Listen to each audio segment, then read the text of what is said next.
Well, hello everyone, and welcome to the Big Idea Podcast. My name is Eric Bramlett, and I am joined by Brian Moll. How you doing, Brian? So good. So good? Yeah. You know, that's what I say when people ask how am I doing. I say so good.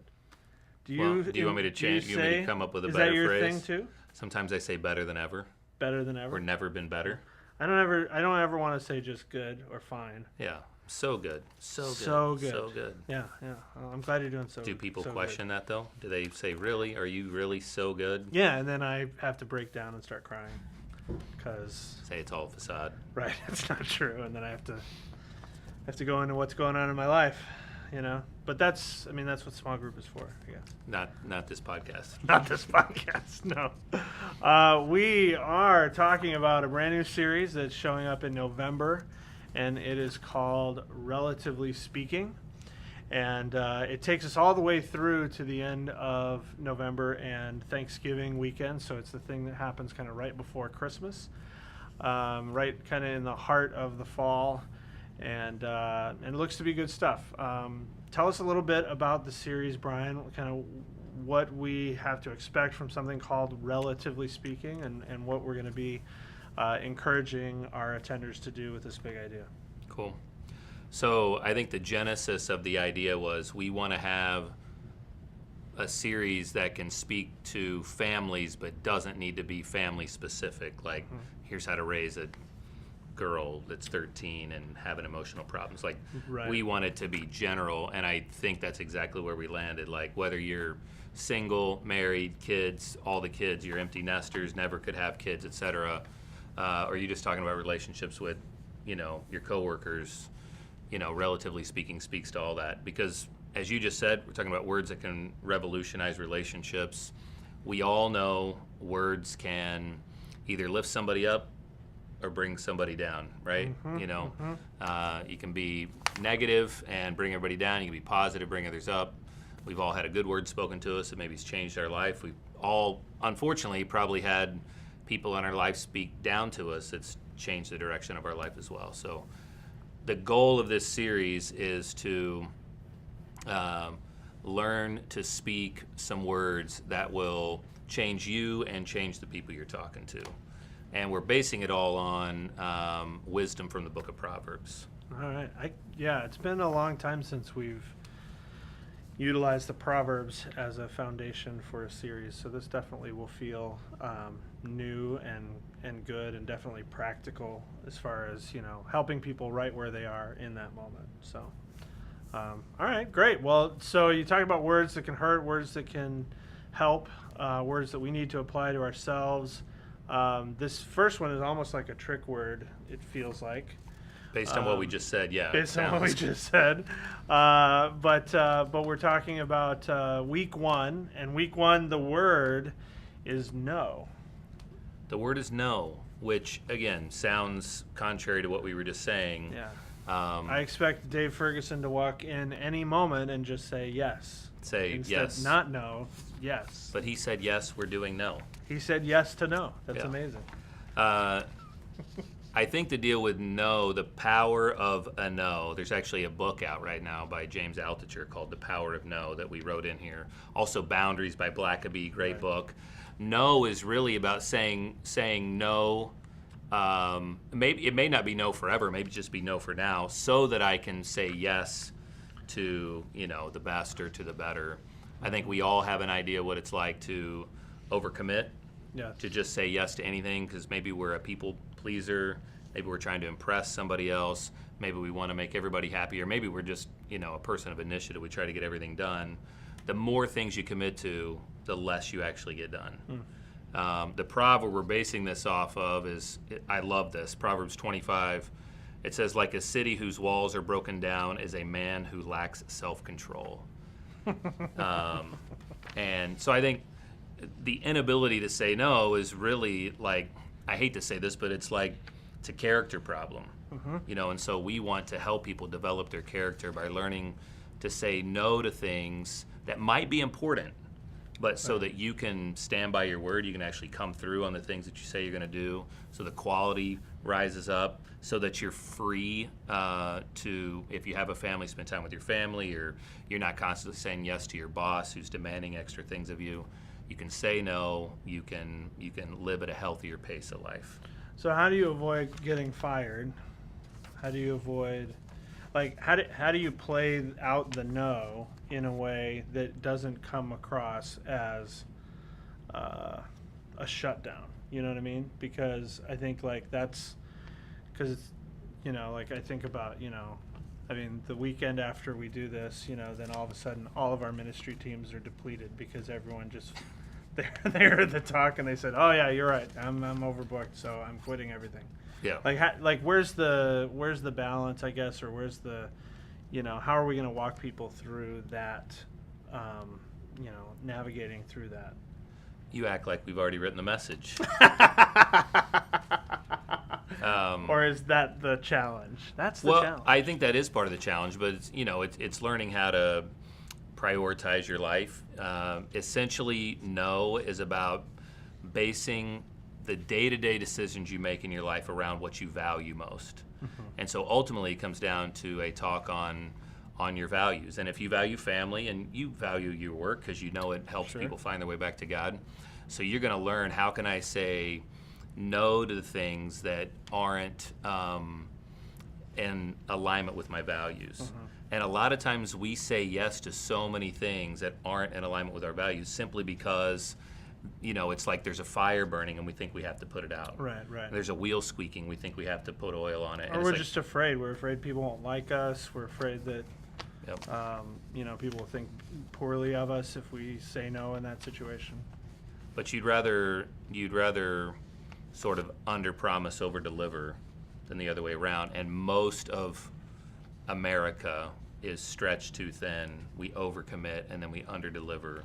Yeah. And that's it. You know, that could be to your wife, to your kids, mm-hmm. you know, because you're so stretched out at work, or vice versa, you know.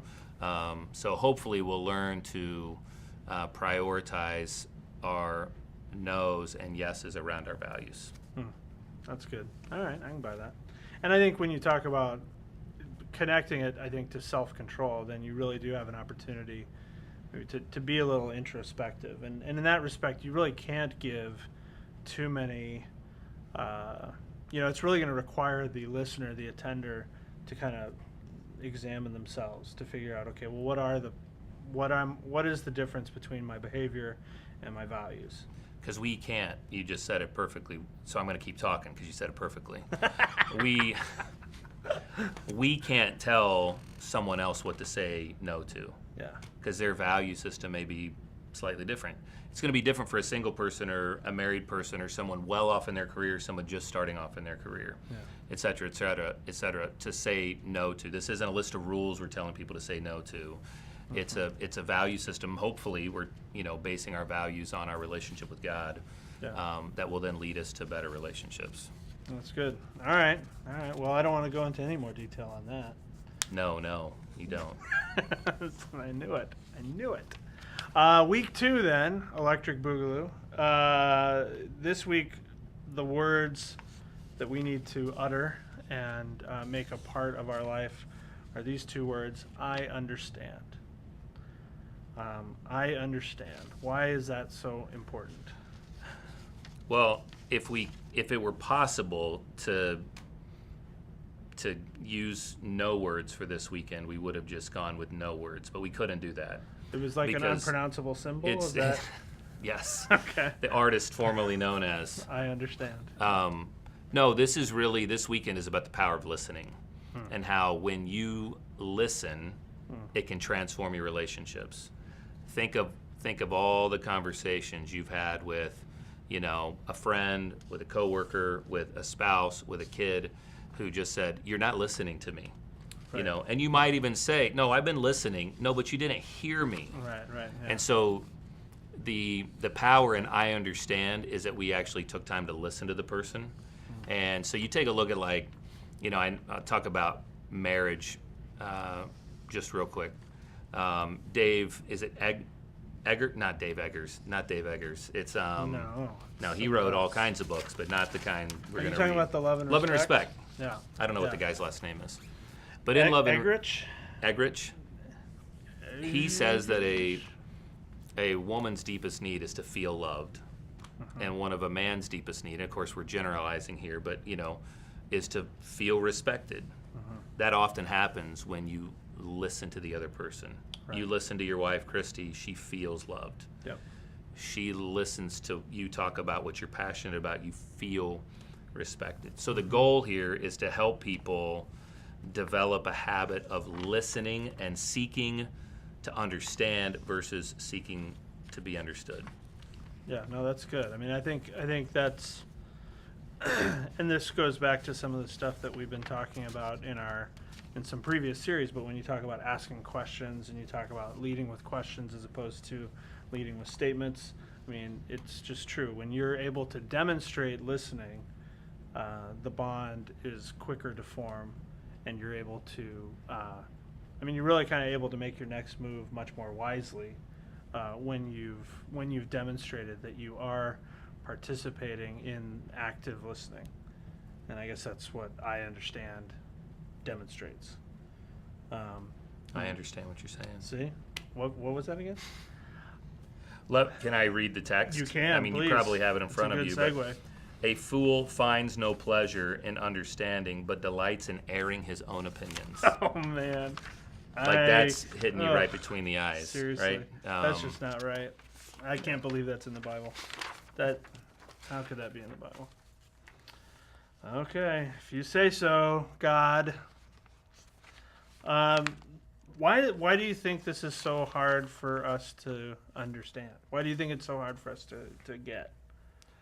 I honestly think it's because we don't feel like we're being listened to. So we've got to speak first. We've got to speak louder. We've got to have the best idea. We've got to be right. And so I know in a lot of conversations that I have, I've got pride issues. I want to be right. And so in order for me to be right, I got to keep talking. Right. And if you've never voiced your opinion, then clearly I'm right because I'm the only one who spoke up. We do it out of fear sometimes. Sometimes it's just out of laziness, and it's not intentional, but that's the way it comes across to others around us. So listening gives you the ability to not only understand, although that's the words we're using this weekend, I understand, but then you can act on it, right? Because if you understand what the other person is going through, like I'm a problem solver, but I may realize I don't need to solve anybody's problems here. I just needed to listen. And there's always time to solve the problem if that's what they're saying that they want. Right. But they may not be saying that right away. All right. And so, again, in terms of like applying this to lots of relationships, that this isn't exclusively about a spouse relationship, but it could be a sibling relationship, parent-child. I think that's hard for parents to understand their kids. I mean, depending on the age range and where they are in their learning how to become a human being, it can be very difficult to demonstrate I understand when you've probably spent so much time and energy telling your kids what to do. We spend a lot of time trying to get them to understand us, like why we're setting rules for them, why we tell them they can't do things, why the world works the way it does. But we've got to free up, the conversation and give them permission to speak freely so that we can say, okay, I understand where you're coming from. And hopefully, in a healthy dialogue, you can understand someone without feeling the need to agree with them all the time, right? Yeah. Like, I understand what you're saying. I don't agree with it, but I do understand where you're coming from. Right. And that's a big difference between, if I don't listen to you and I disagree with you, then it's just going to be vitriolic. It's going to, it's going to result in a fight. And you can guarantee that there's no respect in that relationship when that's at play. And I'd say, to the supplemental scripture in this one, there's like plenty of really good things on this topic from Proverbs too. So, there's some really, really good stuff on this topic. Well, can I? Yeah. You can. Louis C.K.? I love Louis C.K. Louis C.K. So there's this bit he does, and I put it in here, but I didn't really put the link in there, so we'll have to go find it. But there's this bit he does about listening to his kids, and it's hilarious because it's like, oh, I've been there, So he's walking down the street. He's in New York City. His kids are like 5 and 6 years old, And he says, we get outside, and I ask them how their day was, and it's just like 3 hours later, they're still talking. And he's like, my only job in that moment is just go, yeah, yeah, He was like, that's all they need from me in that moment. They don't care whether I'm, really responding to them or not. He was like, but if I were to listen to them, I would actually have to get down on my knees and walk next to them because they're so far away. And so as a parent, you understand that, right? Like you're going, yeah, that's me. Mm-hmm. I've done the kind of like you're doing with me right now. What? Huh? Yeah. But you do that, and then so this may sound a little too overtly spiritual, but we're a church, so it's okay. It's okay if you're going to be overtly spiritual. It might as well be in a church. Could be a good place to go. Could be. So like 3 days later, my niece tweeted this post on Instagram with this passage on it. Because he bends down to listen, I will pray as long as I have breath. And I just thought that was kind of a cool little, like, God bends down to listen to us. Right. He understands who we are. It's just a really cool, we may never use that, but right. I just thought that was a neat thing that, like, God's got a billion things going on in the world, yet he takes time to listen to us so that he can understand who we are. Yeah, he's not just saying, to us as we're talking. Right. So Louis C.K. is not God, is the point. He may be the God of comedy. He's very, very funny, that guy. He's a funny guy. Sweaty guy. Sweaty. Have you seen him sweat? Oh, yeah. Yeah, he sweats. Yeah, he's a sweaty, funny guy. All right, well, once you've gone into the character traits or details of Louis C.K., I think that means we've you're exhausted. Ready. Yeah, you're ready to go to the next one. Let's talk about week 3 then.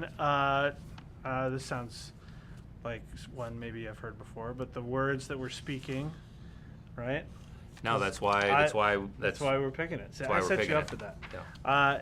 I love you. Now come on, I love you. Surely, we know this, right? We know it, and I think like when we came up with it, it's almost like that week where you go, okay, I know what you're gonna say. Yep. Right, I know what you're gonna say. But I think, and could be wrong here, but I think so many people who come to our church on the weekend haven't experienced those words being said to them regularly enough. Whether it's from a parent or from a spouse, sister to sister, brother to brother, etc. I just got done. I had a meeting this morning. Guy told me his whole family, like 7, 8 brothers and sisters, none of them talk to each other. They just don't talk. They don't know each other's kids. They don't know each other's nieces and nephews. And, so they don't ever hear these words, right? They don't hear just these simple words that you might say to Christy every morning and every night. Love you, babe. We have a commitment to say I love you at the end of every phone conversation. We actually, and that's something that I learned from Tim Sutherland, actually, because and now it's just a great habit that we have, but I recommend it. I strongly recommend it because we do it with our kids too, and that's awesome too when they become teenagers and then they're in this habit that they started when they were 11 and 12, and they accidentally say "I love you" back, in front of their friends, and yeah.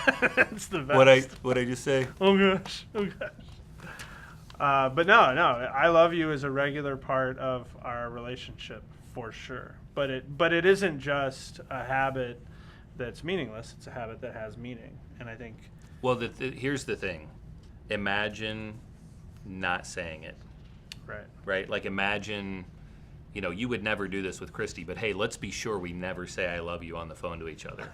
Well, that would be ridiculous to set that up. Right. But to give you just a super short, tragic story, one of my friends has been divorced for 15 years. She went to her husband one day and said, "Why don't you say you love me anymore?" He said to her, "I said it at the altar. If I change my mind, I'll let you know." Well, clearly there's a rift in the relationship already. Right. And a few, years later, he's caught with another woman, and so like, this isn't just about verbalizing I love you, rotely. It's about, obviously the heart behind it. But setting up those rhythms, that's one of the things we're going to try to do in this message is like help people establish rhythms where they're saying I love you to the people they actually love, whether it's on the phone or before you walk out the door or via text or notes that you're writing, but there are people in your life who need to hear the words "I love you." That it can matter a whole lot just to hear those words. Well, yeah, and I mean, like you said, countless stories of people who maybe only heard it from a parent once, you know, in a time of extreme crisis, you know, and it's like, yeah, I mean, I want it to be, you want it to be the positive normality and not the extreme exception to the rule. So what does Proverbs have to say about love and the words of love here? Where are we going with this? Well, it's got so much to say, but the primary text we're using is in chapter 3. Let love and faithfulness never leave you. Bind them around your neck. Write them on the tablet of your heart. So that's the idea behind like building rhythms into this thing. So like it's the words "I love you" are never far from you. You have it's a habit, like you were saying with your kids. They say it without even knowing it. You want it to be a part of the vernacular with your family as "I love you." But then, like, you know, down below one of the supplemental scriptures, we almost use this one, but it bends toward the negative, so we didn't want to use it as the lead text. Better a meal of vegetables where there is love than a fattened calf with hatred. And so you think about... Why is that negative? I mean, Tony Gurman's a vegetarian. Well, that is true. That is true. That is true. You're right. Some people love vegetables. Right. Not everyone sees them as beautiful, you know, and wonderful, That's true. as some of our vegetarian and vegan friends. But you think about that, the contrast is pretty obvious. Like, some of us, we pursue wealth, possessions, career, we get it and realize, but we don't have relationships. The other side of that is, okay, a meal of vegetables. I understand, you know, some people like vegetables, but, you know, better a meal of vegetables where you're just getting your basics, but there's love at the table, than to have a great gourmet meal, but no one's at the table that you get along with. And so the Proverbs, one of the Proverbs just sort of reveal how life works. Yes, You know, it's one of the things that's so beautiful about it. Mm-hmm. They don't have to command you to do anything. It's just like, this is true. this is true. This is true. And you're like, yeah, well, that's true. Yep. So hopefully we'll build some rhythms, you know, so people are getting in the habit of saying this to others. And also the other thing I like about this is trying to assign specificity to events, tying to details about "I love you because of this," and I mean those kind of details, those kind of descriptions, again help reinforce the relationship, you know, and the bond that exists between, you know, whether again it's spouse or parent-child, you know, whatever the relationship may be. Yep, I agree. All right, week 4. Thank you. It's Thanksgiving weekend. That's a coincidence. It's one of those things that just happened to line up. Wow. You know, we threw them all up in the air, Right, they right. dropped, Just- and this just one landed dropped on right there. Thanksgiving weekend. So relatively speaking, thank you. Thanksgiving weekend. Thank you are the words we should be saying, Thank you for giving to the Lord. right? Not that dissimilar from the "I love you" conversation in the sense that it's probably something that, I mean, we've been trying to train our kids to say. I mean, like, it's almost like habit for me, the sign language of thank you, like when I want my kids to say thank you to someone, but I don't want them to hear me telling them to say that. I do this to, like, get them, hey. And then you hope the other person doesn't know sign language. Right. Why does that guy always Wasn't touch his doing chin? Does he smoke out of his chin? What is that? Thank you. What are we saying that's unique and interesting about relationships with regards to the words "thank you"? I think what we're saying is that far too often we take people for granted. All the hard work that gets done, whether it's by mothers, fathers, coworkers, bosses, employees, children. You know, I think sometimes it can just be a thank you in the moment, and that's it's a great leadership principle, is just thank yous in the moment. It doesn't have to be that I bought you 45 dozen flowers and a new car and gift cards. Like, in the moment thank yous can probably be more meaningful than anything else. Sure. I think sometimes we reserve our thank yous for when someone does something phenomenal, like, oh, you hit it out of the park, or you went above and beyond, rather than just like, thank you for folding the laundry today. Thank you for doing the dishes. It really helps out the family when You're you welcome. do something like that. Yeah. You know. It was my pleasure. That was passed on to me from Christy. She wanted me to say that to you. That's good. My job with the laundry is to put it away. Is it? Yeah. I Which is, that and folding the socks are the two worst parts of laundry. Is putting it away. Yeah, well, I'm happy to do the one. Yeah. So. But, like. And I do get thanked when it happens, so that's good. I don't know if this may not be a Dave Fergusonism, but I've heard him say it many times. What gets rewarded gets celebrated, or what gets thanked gets celebrated. Whatever we celebrate gets repeated, right? Yep. So this is what we're talking about. Yeah. And it's not so that they'll continue to do it again. It's just that's what happens. That's a byproduct of thanking people for doing something is they keep doing it. Right. And I mean, do you see this as being exclusive to activity? Because I mean, in some ways, you can kind of apply this to, thank you for being who you are. Thank you for this relationship. I mean, these things, this choice to say thank you doesn't necessarily entirely lay itself at the feet of deeds. No. Right. So I mean, in some ways, you have an opportunity there to be, again, more specific about the relationship, more specific about what somebody's gifts are.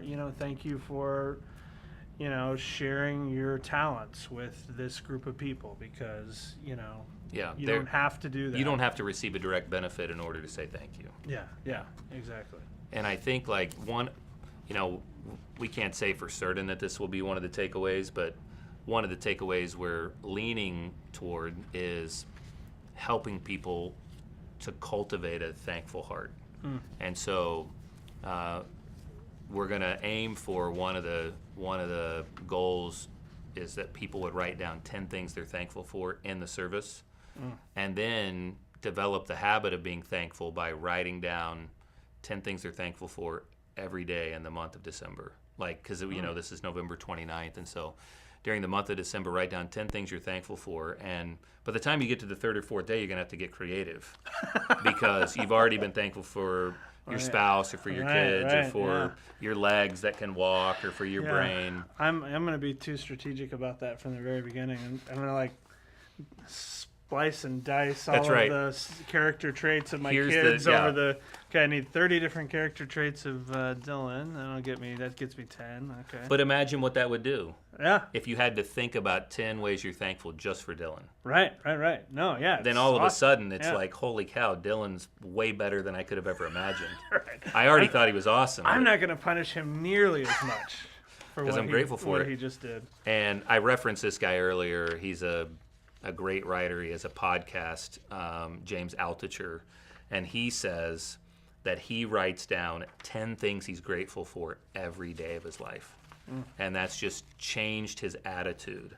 Erwin McManus in here says gratitude is a key indicator of spiritual maturity. And so we're really not just talking about uttering words thank you when somebody does a good deed, as you wisely pointed that out.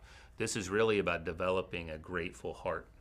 And so the idea behind writing down 10 things we're thankful for is to begin to see the world as far more giving than sometimes we see it. We see the world as sometimes in our way, or there's too many problems. And this is a way for us to say, thank you, God, for this. Thank you, God, for this. And even to get creative with it. How do you get creative with being thankful for some of the trials you've gone through? Well, I'm thankful for what I learned because of that trial. I may not be thankful for the trial sucked, but I'm thankful for what I learned because of it. Right. And so we're just hoping, again, you go back to the self-control in the first week. This isn't just about uttering words to make somebody else feel better. This is about changing your character, changing your sort of heart from the inside out. Yeah, absolutely. Text for this one, the Proverbs that we're. So this one's Proverbs 17:22. I love it. It says, a cheerful disposition is good for your health. Gloom and doom leave you bone tired. And that's the whole idea Happy Thanksgiving. Behind it being more than just the words thank you. It's really about what's going on within you. Yeah. All right, very good. Well, that could be a really exciting challenge to take us into Christmas, and could really transform what already is the most wonderful time of the year. into something that actually, might actually change the inside. Very cool. Very cool. All right. Anything we're leaving out? Anything we missed? No. Are you sure? I mean, I understand what you're saying. Thank you for. Couldn't get I love you in there. Even though I do love you. Right. Well, I love you too, and I just appreciate this time that we have together. In fact, there are 10 ways that I really am thankful about this time we've had, and I'm going to write them down later, and I'll post them. Good. Yeah. All right. Well, it is the Big Idea Podcast. This is the time. We encourage you to utilize this as a jump starting for your brainstorm, whether it be something that shows up in our large group environments or our small group curriculum, discussion questions. Hopefully this is helpful for you, and of course we're always available if there's any clarifying questions that you may have, but we look forward to the way in which this is going to transform our attenders and the people who are experiencing community in November. So very good. All right, well, this has been Brian Moll. I've been Eric Bramlett, and this has been the Big Idea Podcast. Thanks, everybody. We'll see you later. All right.